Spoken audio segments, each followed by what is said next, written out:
wabarakatuh. Alhamdulillahirabbil alamin. Assalatu wassalamu ala rasulihi wa aminihi ala wahyi wa khairatihi min khalqihi.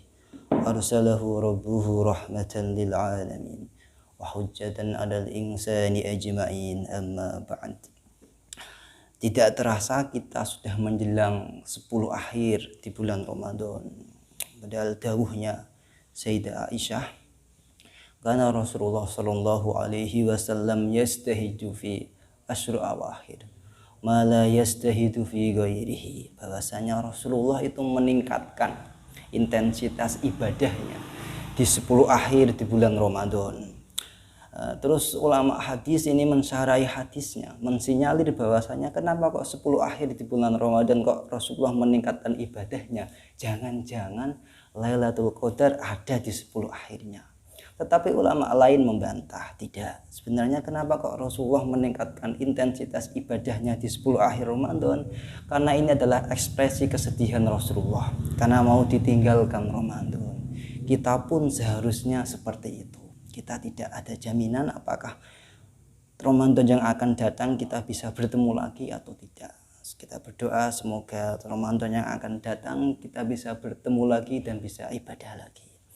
Amin ya rabbal alamin. Dalam kesempatan kali ini kita akan membahas tentang kebahagiaan. Jadi dalam judul meraih kebahagiaan di bulan suci Ramadan. Kalau dalam hadisnya Rasulullah yang masyhur adalah lis-shaimi farhatani, farhatun inda iftarihi wa farhatun inda liqa'i rabbih. Ketika kita mau puasa, paling tidak kita akan merasakan dua kebahagiaan. Kebahagiaan yang pertama, farhatan ula atau farhat, itu adalah ketika kita berbuka. Jadi kenapa kok dawuhnya Rasulullah berbuka itu bahagia? Ternyata adalah saat kita sudah menahan lapar lama, akhirnya kita diizinkan untuk makan, itu rasanya sangat nikmat sekali. Mungkin sebelum kita puasa kita menyepelekan banyak makanan. Makanan ini tidak enak, minuman ini biasa-biasa saja. Tetapi ketika sudah tidak boleh, kita akan terasa, oh ternyata minuman itu sangat bermanfaat. Walau syurbatin minal ma', walaupun seteguk dari air, tapi ketika berbuka rasanya nikmatnya luar biasa. Jadi secara tidak langsung berbuka itu mengajarkan kepada kita untuk menikmati apa yang ada.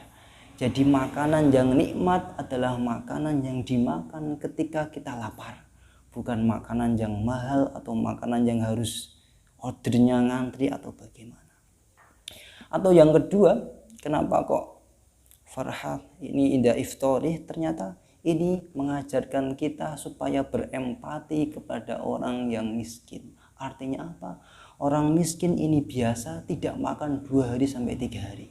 Padahal kita baru 12 jam lebih sedikit saja rasanya sangat lapar. Baru makan sedikit rasanya sangat nikmat. Maka dari itu kita tidak hanya bersimpati, tidak hanya kasihan, tapi ikut merasakan bagaimana kalau jadi orang miskin. Bagaimana kalau tidak makan beberapa jam atau 12 jam lebih, rasanya menderita. Maka dari itu kita bersyukur, kita laparnya hanya 12 jam lebih sedikit. Bandingkan jika orang miskin tidak makan 2 hari 3 hari. Maka ini adalah menimbulkan kesadaran pada kita bahwasanya di balik kita masih ada orang yang lapar. Ternyata Allah pun juga berempati kepada orang yang puasa. Dalam dawuhnya dalam hadis qudsi adalah ahabbu ibadi ilayya ajiltum al-fitra. Bahkan Allah itu menyukai atau lebih suka kepada hambanya yang menyegerakan bukanya lebih cepat. Bukan sebaliknya, kalau dalam logika umum justru seakan-akan kalau bukanya belakangan pahalanya ditambah. Bukan. Karena dalam maqasid saum dijelaskan, ini adalah Allah tidak mau hambanya berpuasa terus lemas, terus sakit, bahkan kelaparan. Tapi cepat-cepat buka. Jadi itu adalah keistimewaan buka. Justru dikasihani sama Allah cepat-cepat untuk buka. Atau yang lebih istimewa lagi, bahkan memberikan orang berbuka. Berarti ketika kita memberikan orang untuk berbuka, berarti memberikan kebahagiaan kepada orang. Ketika kita bersedia memberikan seteguk air saja kepada orang yang berbuka, itu akan dirindukan sama surga. Dan dalam sebuah hadis ada 4 golongan yang dirindukan surga. Yang pertama adalah orang yang berpuasa di bulan Ramadan. Yang kedua adalah orang yang membiasakan mendawamkan baca Al-Quran. Yang ketiga adalah menjaga lisannya. Yang keempat ini unik, yaitu memberikan buka puasa kepada orang lain. Jadi bayangkan, amal berbuka, memberikan buka ini disamakan dengan orang yang berpuasa, disamakan dengan orang yang membaca Al-Quran, disamakan dengan orang yang menjaga lisannya. Kan luar biasa. Karena apa? Ini adalah empati kita kepada orang. Bahkan pahalanya setara dengan orang yang berpuasa.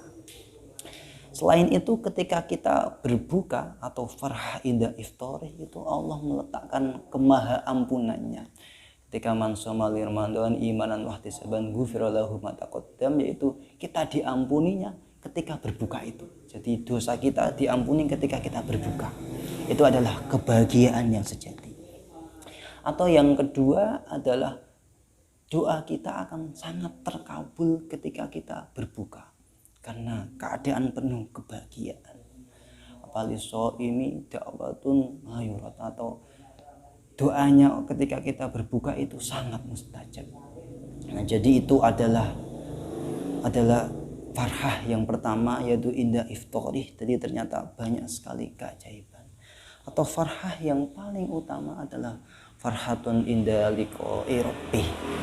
Jadi kalau dalam penjelasannya Gus Bah, semua orang itu bebas mengimajinasikan surga. Surga itu makanannya paling enak, tahtahal anhar, makan di bawahnya ada sungainya, nggak apa-apa. Atau memvisualisasikan surga dengan bangunan, pintunya emas atau lain sebagainya. Atau mengimajinasikan surga dengan banyak bidadari, nggak apa-apa. Padahal hakikat dari kebahagiaan bukan itu, yaitu hakikat dari kebahagiaan adalah ketika kita bisa wujuh, bisa melihat langsung Allah, bisa sowan dan matur langsung kepada Allah. Jadi itu hampir sama dengan iftar yang pertama. Iftar yang kedua atau farhah yang kedua, yaitu farhah ketika mengalahkan makanan, mengalahkan bidadari, mengalahkan bangunan, dikalahkan dengan ketika wujuh kepada Allah. Itu pun farah yang pertama, itu mengalahkan makanan yang enak, makanan yang mahal, dikalahkan dengan apa? Ketika kita lapar.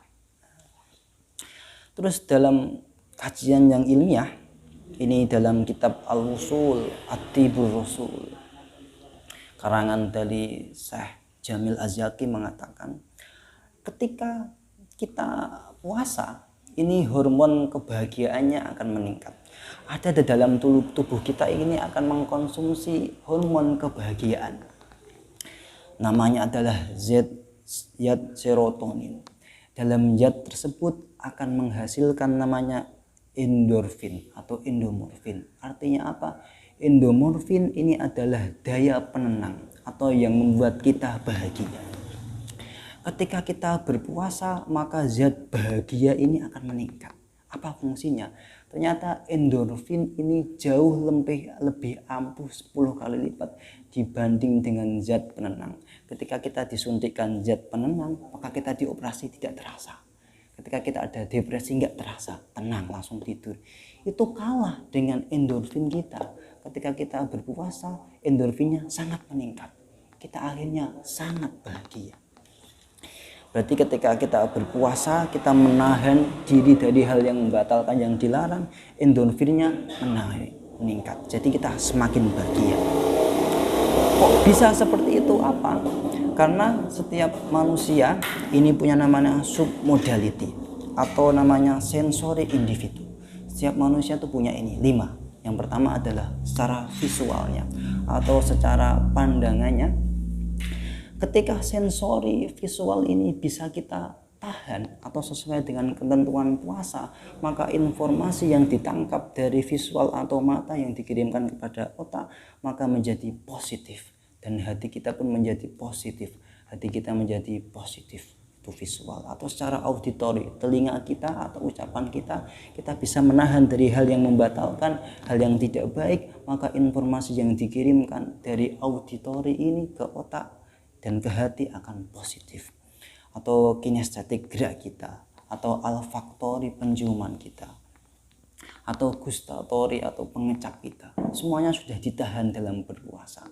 Ketika ini menjadi positif, informasi yang dikirimkan ke otak menjadi positif, hati kita menjadi positif, akhirnya tubuh kita penuh dengan kebahagiaan. Itu namanya submodality. Dan ternyata ini sudah diukur dalam sebuah riset penelitian. Ada sebuah namanya ilmuwan Eropa mengatakan sudah percobaan, ada 4 anak usia 4-5 tahun dikasih permen dan dibilangi, permen ini dimakan nanti 20 menit kemudian, jangan dimakan dulu. Kalau sudah 20 menit baru dimakan. Akhirnya diawasi dari luar, hasilnya ada 3. Ada anak yang langsung makan, ada anak yang belum sampai 20 menit baru makan, atau ada anak yang 20 menit baru makan. Riset ini berlanjut 20 tahun kemudian, anak itu diamati lagi, ternyata yang sudah taat, yang bisa menahan 20 menit baru makan permen, dia lebih sukses, badannya sehat, sekolahnya pinter. Terus yang kedua yang tadi belum sampai 20 menit juga agak sehat dan agak pinter. Tetapi yang belum 20 menit atau langsung makan, dia kurang sehat dan tidak pinter. Dan 20 tahun kemudian diamati kembali, ternyata yang sangat taat, yang bisa menahan 20 menit, akhirnya dia sukses kerjanya, kaya raya dan pinter. Artinya apa? Riset tentang menahan, tentang willpower, kita punya keinginan tapi kita bisa menahan, itu menghasilkan banyak efek. Atau namanya delay gratification. Artinya sebuah pemberian kok kita bisa menahan, apa yang ada kita nikmati tetapi kita bisa menahan, itu berdampak baik kepada tubuh kita. Selain itu, akhlak kita akan tertata karena tindakan manusia itu dipengaruhi oleh mekanisme mental. Ketika kita ada sebuah masalah, maka kita merasa tidak nyaman karena unconscious mind atau alam bawah sadar kita itu ketika ada musibah pasti atau galau, sedih, atau kita marah. Dan marah pun tidak baik, karena kalau marah itu darah kita memicunya 20 kali lipat, itu bisa jantung. Artinya kalau ada masalah tidak baik. Ternyata dengan berpuasa, kecenderungan negatif yang marah, yang sedih itu bisa berkurang. Ketika kita berpuasa, respon otak kita positif, jiwa kita jadi tenang. Artinya dengan berpuasa kita bisa mendewasakan secara jiwa, secara pikiran, secara kesehatan, secara mental, dan lain sebagainya. Itu adalah tanda kebahagiaan. Semakin kita berpuasa, maka semakin banyak kebahagiaan. Bukan kebahagiaan hanya ketika berbuka, tapi kebahagiaan secara spiritual. Dalam kajian psikologi positif seperti itu. Jadi semoga kita bisa mentadabburi ibadah puasa ini dalam segala aspek multidisipliner, tidak hanya mencari pahala saja, tetapi dampaknya luar biasa. Ketika kita bisa mentadabburi, maka tubuh kita semakin sehat dan ibadah kita semakin khusyuk dan benar-benar. Sekian, Allahumma fiqh. Assalamualaikum warahmatullahi wabarakatuh.